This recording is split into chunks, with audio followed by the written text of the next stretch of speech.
Hello, Beacon Place volunteers. Welcome to our safety orientation for fall 2020 programming.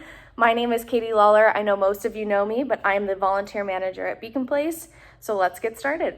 So I first want to welcome you all to fall programming. We thank you for your participation and signing up. We know this is a crazy time and you guys are coming and giving your precious time to be with us, our students, and the environment at Beacon Place. So we thank you for everything. And I'm going to kick it off by welcoming our staff members and kind of giving you the inside scoop on who will be at Beacon Place every day. We will have our education team present, which is Wendy, Ann, and Andrea. They will be around answering all your questions, showing you where your classroom is, guiding you through the lesson plans, and roaming around to make sure your classrooms are going okay. I will be here, volunteer manager. I will be checking you in. And then we will also have Joshua, who is our new executive director. He will be on site to answer any questions or just have a good conversation with you. So the first thing that volunteers are going to do when they come to Beacon Place is park on South McAllister right in front of the Beacon Place Big Blue House. You're going to park there and you're going to walk outside to the yellow annex behind the blue house. We will have volunteer and student check-in there. Volunteers will be checking in first at 3:30.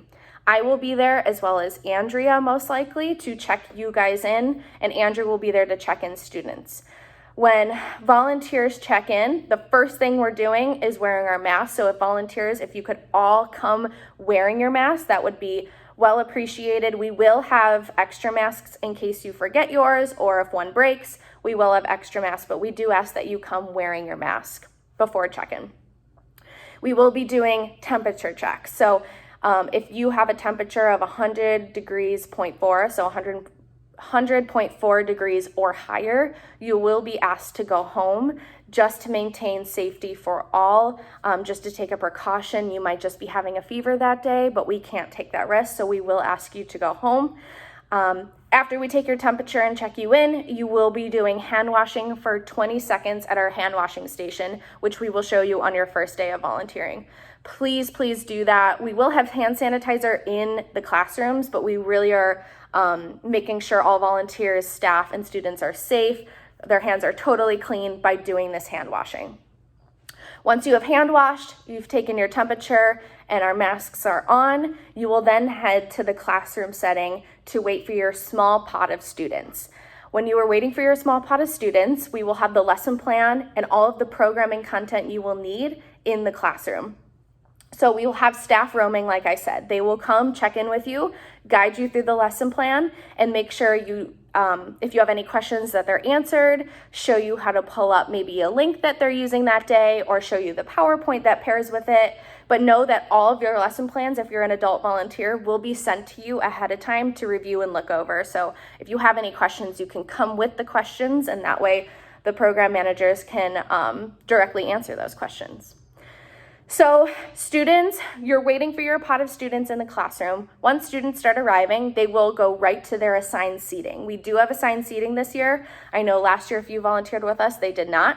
Some classrooms did, depending on the teacher, but they do have mandatory assigned seating that they will have to sit in. Each student will most likely get their own little table and a chair to pair with it. They will also have their own bin of all of their supplies. So they're not mixing with students. Like if they're using crayons, they'll have their own baggie of crayons, which will go in the bin. All of their papers will be theirs. All of their pencils will be theirs. So they will have their own bin, and we will show you everything on that first day.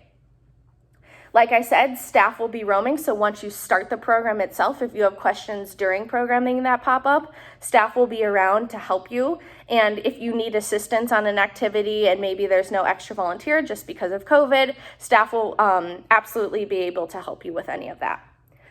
Now I'm going to go over you've just finished your classroom, you're done with all of the content, it's 5:30, it's time to go. I'm going to go over our cleanup and check out process for all volunteers and students. You will all be getting this in a binder, which will be located in your classroom where your small group of students will be located. So this is all going to be in that. I'm also going to be emailing it to you guys in an orientation email. So we're going to start with the first one on this list, which is make sure all trash is picked up off the floor and tables. There might be an activity where students are using wrappers, or an art activity where there's like a sticker sleeve that has to come off. All that needs to be picked up, and please encourage your students to do that for you as well. Use the Clorox wipes/spray to wipe down all tables and chairs. Please do this. It's so important. We do have a new pot of students every day in that same classroom with another volunteer. So we have to make sure all surfaces are wiped down, totally disinfected to maintain safety for all. The next thing is to wipe down all common areas and things. So this includes doorknobs, handrails, handles, light switches if you're in a classroom, anything that someone touched or was near that might have sneezed near or coughed near, we have to wipe it all down. So there will be plenty of supplies, Clorox wipes and Lysol spray in your classroom. And we also will put gloves in the classroom. So if you're more comfortable using the Clorox wipe with gloves, we can provide those for you.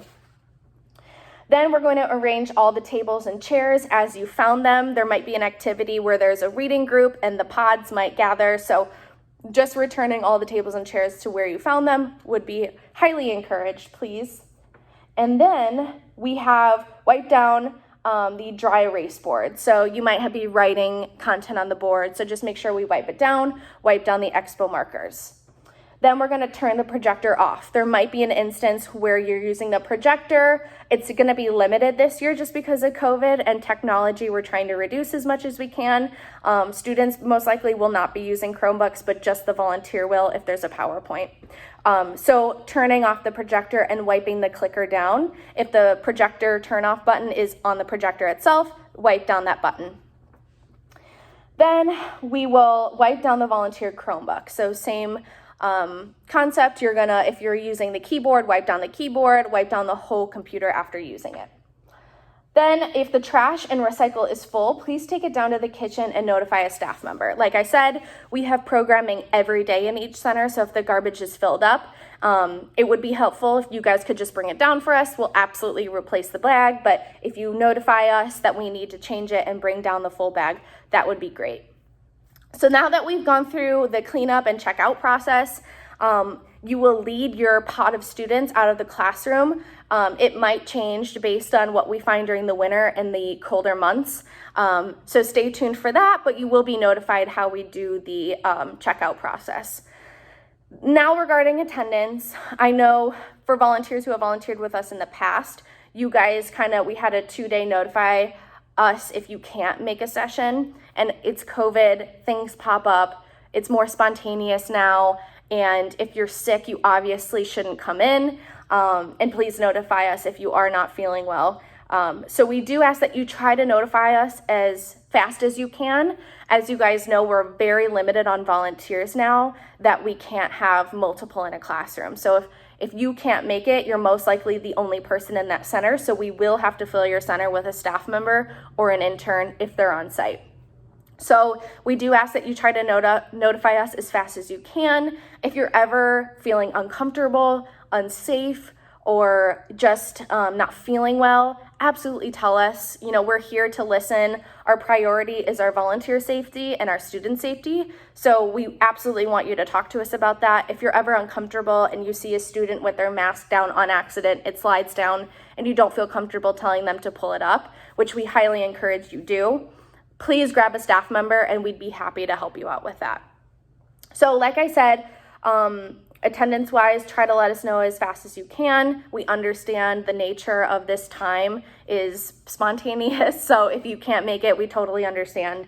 But if you're scheduled for a consistent spot, please try to come to all of your signed up days. With all that being said, if you have any questions at all, feel free to email me. All of our contact information I will put in an orientation email so you have it. So feel free to reach out with any additional questions. And we're very, very excited to kick this off, and we'll see you soon. Bye.